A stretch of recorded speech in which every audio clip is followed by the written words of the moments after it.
ഏറ്റവും ദുഃഖകരമായൊരു വാർത്തയാണ് ഇന്ന് വൈകുന്നേരം വന്നത്. പാലക്കാട് കരിമ്പ പനയമ്പാടത്ത് 4 കുട്ടികളുടെ ജീവൻ നഷ്ടമായി ഒരു റോഡ് അപകടത്തിൽ. വലിയ പ്രതിഷേധം. ഇപ്പോൾ ഈ മരിച്ച കുട്ടികളുടെ ചിത്രങ്ങളാണ് പ്രേക്ഷകർ ഇപ്പോൾ സ്ക്രീനിൽ കാണുന്നത്. ഈ 4 കുട്ടികൾക്കാണ് ഈ വാഹനാപകടത്തിൽ ദാരുണമായ അന്ത്യമുണ്ടായത്. പരീക്ഷ കഴിഞ്ഞ് വീട്ടിലേക്ക് മടങ്ങുമ്പോൾ പാഞ്ഞു വന്ന ലോറി അവരുടെ ശരീരത്തേക്ക് ഇടിച്ചു കയറുകയായിരുന്നു. എന്തായാലും റോഡിൻ്റെ പ്രശ്നമാണോ, ഡ്രൈവറുടെ അനാസ്ഥയാണോ, എന്താണെന്ന് അറിയില്ല. മറ്റൊരു വണ്ടിയിൽ ഇടിച്ചതിന് ശേഷമാണ് ഈ ലോറി ഈ കുട്ടികളുടെ മുകളിലേക്ക് പാഞ്ഞു കയറിയത് എന്നാണ് പറയുന്നത്. 4 പേരാണ് ഈ അപകടത്തിൽ മരിച്ചത്. എന്നാൽ ഈ അപകടത്തിൽ തലനാരിഴയ്ക്ക് രക്ഷപ്പെട്ടൊരു കുട്ടിയുണ്ട്, അജ്ന ഷെറീൻ. യഥാർത്ഥത്തിൽ 5 പേര് അടങ്ങുന്ന ഒരു സംഘമായിരുന്നു മുന്നോട്ട് പോയിക്കൊണ്ടിരുന്നത്. അതിൽ ഒരു കുട്ടിയായിരുന്നു ഈ അജ്ന ഷെറീൻ.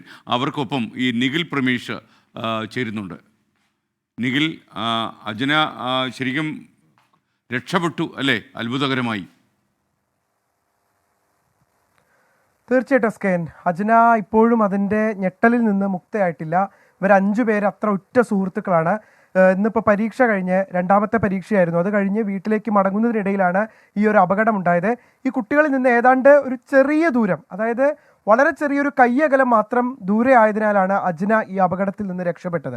തൻ്റെ ഏറ്റവും പ്രിയപ്പെട്ട 4 കൂട്ടുകാരികളെ നഷ്ടമായതിൻ്റെ വേദന ആ കുഞ്ഞിനുണ്ട്. എന്നിരിക്കെ പോലും എന്താണ് ഇത്ര വലിയൊരു അപകടത്തിൽ സംഭവിച്ചത് എന്നുള്ള കാര്യം ലോകം അറിയണം എന്നുള്ളതുകൊണ്ട് ആ കുഞ്ഞിപ്പോൾ നമ്മളോട് സംസാരിക്കുകയാണ്. അവരുടെ ഏറ്റവും അടുത്ത സുഹൃത്തുക്കളാണ്. എന്നിരിക്കെ പോലും നമുക്ക് കുട്ടിയോട് സംസാരിക്കാം. മോളെ, നിങ്ങൾ എന്താണ് സത്യത്തിൽ ഇന്ന് വൈകിട്ട് സംഭവിച്ചത്? എന്താണ്? ഞങ്ങൾ എല്ലാവരും പാടെ വരികയായിരുന്നു. അപ്പോൾ അവിടുന്ന് ഒരു ലോറി വന്നു, ഇവിടുന്ന് ലോറി വന്നു. ഇർഫാന പറയുന്ന കുട്ടിൻ്റെ ഉമ്മ മുമ്പിലുണ്ടായിരുന്നു. എന്നിട്ട് അവൾ കുറച്ച് സൈഡിലേക്ക് നിന്നു. അവിടുന്ന് ലോറി വന്നപ്പോൾ ആ ലോറി ഞങ്ങളുടെ മുമ്പിൽ വന്നിട്ട് ചേരുന്നു. അപ്പോൾ ഇവിടുത്തെ ആ ലോറിൻ്റെ ബാക്കിൽ പോയിട്ട് ഈ ലോറി ഇടിച്ചു.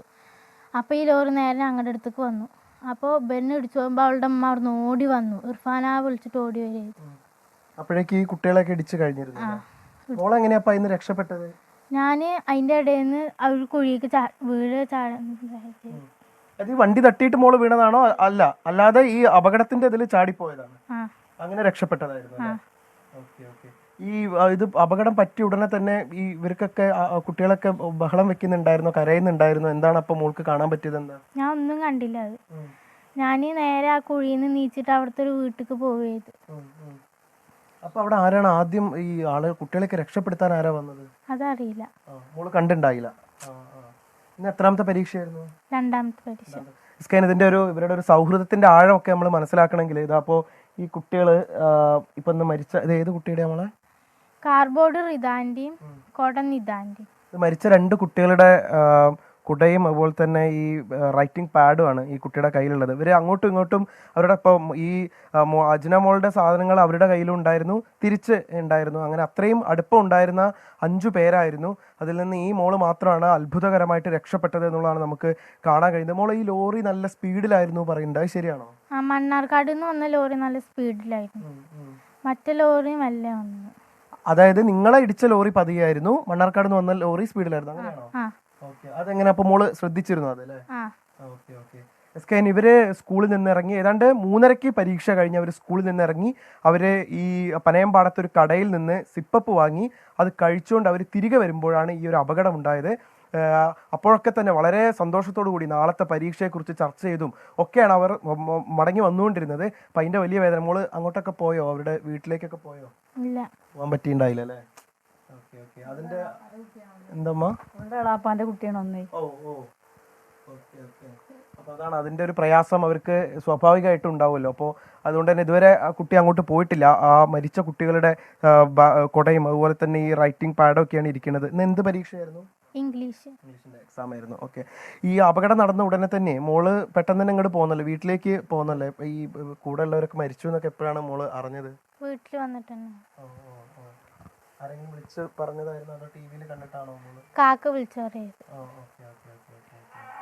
ഈ അധ്യാപകര് ആണ് ആദ്യഘട്ടത്തിൽ ഇതുമായി ബന്ധപ്പെട്ട വിവരങ്ങൾ നൽകിയത്. ഈ മരിച്ച കുട്ടികളുമായി ബന്ധപ്പെട്ട വിവരങ്ങളൊക്കെ ആദ്യം +1ലെയും +2ലെയും കുട്ടികളെന്നായിരുന്നു വിവരം ലഭിച്ചിരുന്നത്. എന്നിരിക്കെ ഈ 8ാം ക്ലാസ്സിൽ പഠിക്കുന്ന കുട്ടികളാണ് എന്നുള്ളത് പിന്നീടാണ് പുറത്തു വന്നത്. നിങ്ങളുടെ മോളുടെ ക്ലാസ്സിലെ കുട്ടികൾ തന്നെയാണോ ഈ മരിച്ചതൊക്കെ? 3 പേരുണ്ട്. അതാരൊക്കെയാണ്? റിദ, നിദ, ഇർഫാന. മറ്റൊരു കുട്ടി അപ്പുറത്തെ ക്ലാസ്സിലാണ്. എന്തായാലും നിങ്ങൾ ഭയങ്കര ക്ലോസ് ഫ്രണ്ട്സ് ആയിരുന്നു അല്ലേ? മോളെ ഈ സ്ഥലം ഉണ്ടല്ലോ, ഇപ്പോൾ ഈ അപകടം നടന്ന സ്ഥലം ഭയങ്കര അപകട മേഖലയാണ് എന്നൊക്കെ പറയുന്നുണ്ട്. അവിടുത്തെ ആളുകളൊക്കെ ഇടയ്ക്കിടയ്ക്ക് അപകടങ്ങൾ ഉണ്ടാവാറുണ്ട് എന്നൊക്കെ പറയുന്നുണ്ട്. നിങ്ങൾ സ്കൂൾ വിട്ട് വരുമ്പോഴൊക്കെ അങ്ങനെ എന്തെങ്കിലും ശ്രദ്ധയപ്പെട്ടിട്ടുണ്ടോ? നിരന്തരം ഇങ്ങനെ അപകടങ്ങളൊക്കെ കണ്ടിട്ടുണ്ടോ അവിടെ? ഞങ്ങൾ കണ്ടില്ല. ഞങ്ങൾ ആദ്യമായിട്ടപ്പോൾ അഴിക്കോട് വരുമ്പോൾ ഒരു അപകടം കാണും. നിങ്ങൾക്ക് ഫുട്പാത്ത് ഉണ്ടായിരുന്നില്ല എന്ന് പറയുന്നുണ്ട്. നടന്നു വരുമ്പോൾ അവിടെ ഫുട്പാത്ത് ഒന്നും ഇല്ലാത്തതുകൊണ്ടാണ് നിങ്ങൾക്ക് ആ റോഡിന്റെ ഒരു ഭാഗത്തൂടെ വരേണ്ടി വന്നത് എന്ന് പറയുന്നുണ്ടായിരുന്നു. അതൊക്കെ ഈ അധ്യാപകര് മോൾക്ക് പരിക്കൊന്നും പറ്റിയിട്ടുണ്ടായിരുന്നില്ല അല്ലേ? ഇപ്പൊ അവിടേക്ക് വീണെങ്കിലും മോൾക്ക് പരിക്കൊന്നും പറ്റിയിട്ടുണ്ടായിരുന്നില്ല? ഇല്ല, എൻ്റെ കാലൊരു മുറി ഉണ്ടായിരുന്നു, അതിന് ചോര കുട്ടിയൊന്നും ചെയ്തത്. എന്തോ കാലില് മുറി? Okay okay. അത് ഇതിന്ന് പറ്റിയതാണോ ഈ അപകടത്തിൽ? അല്ല. അല്ല. Okay okay okay. സത്യത്തിൽ ഇപ്പൊ ഇവരുടെ ഉപ്പയൊക്കെ പറയുന്നത് മോള് സത്യത്തില് മോള് വീണു പോയതാന്നാ. എങ്ങനെ എങ്ങനെ വീണു പോയത്? കാറ്റടിച്ച് വീണു പോയതാണോ മനസ്സിലാക്കുന്നത്?